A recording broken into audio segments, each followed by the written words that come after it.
These are all the things that I learned over the years. Now, as I mentioned, if you're using Wonder flour, there's no need to sift because it's so very light and incorporates so very easily.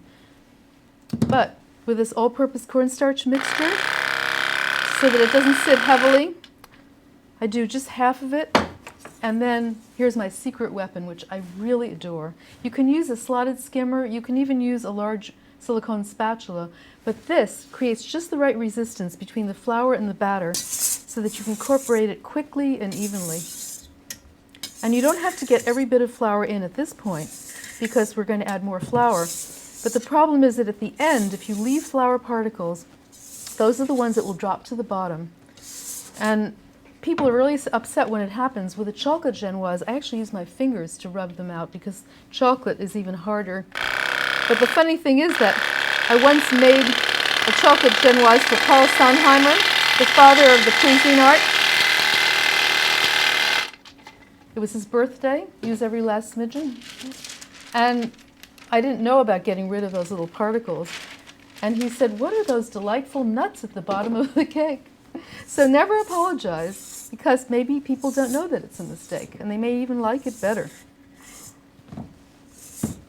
So I'm adding all the flour now. And after I add the butter and the rest of the batter, I'm going to reach with the silicone spatula and make sure that I got down to the very bottom.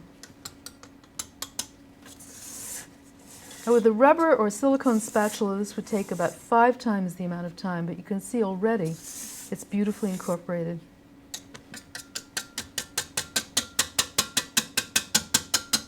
Without deflating the batter, I'm just trying to get all of it off of the whisk.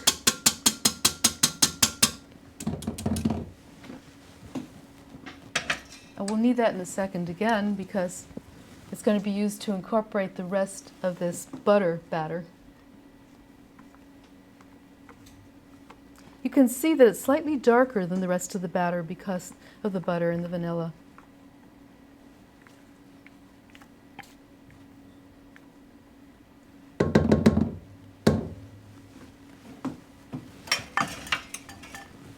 We're almost ready to bake it. See how quick and easy it really was? Now there's not that much sugar in a genoise, and it wouldn't be sweet enough if it were by itself, but also because it's a sponge cake, it's so light, it also tends to be dry if you don't use syrup. So by making a simple syrup of sugar and water, and you can flavor it with alcohol or with a Grand Marnier or liqueur or lemon juice, that gives just the right amount of sweetness, adds flavor, and keeps it incredibly moist. If you were to add a syrup to a butter cake, it could be soggy, but to a sponge cake, it makes it even more tender. This is the point where I'm going to take the spatula, and as I'm scraping it out, make sure that nothing has fallen to the bottom, and nothing has. It's a perfect batter.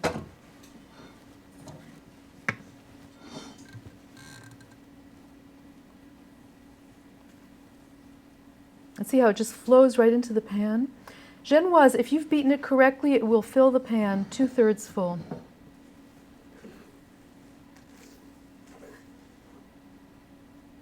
And this is just doing it. See, and of course it will rise to the top. The way you can tell when it's fully baked is it starts coming away from the sides of the pan. So you really don't need to use a cake tester or your fingers to see if it springs back. All you have to do is just watch it. And don't open the oven partway through baking. Also don't turn it around or move it because it has very little flour in proportion to the eggs, and so it could risk falling. But toward the end, when you think it's the earliest time it's going to be done, that's when you can quickly open the oven door and see if it's coming away from the sides. Of course, if you have a window in your oven, you don't have to worry about it.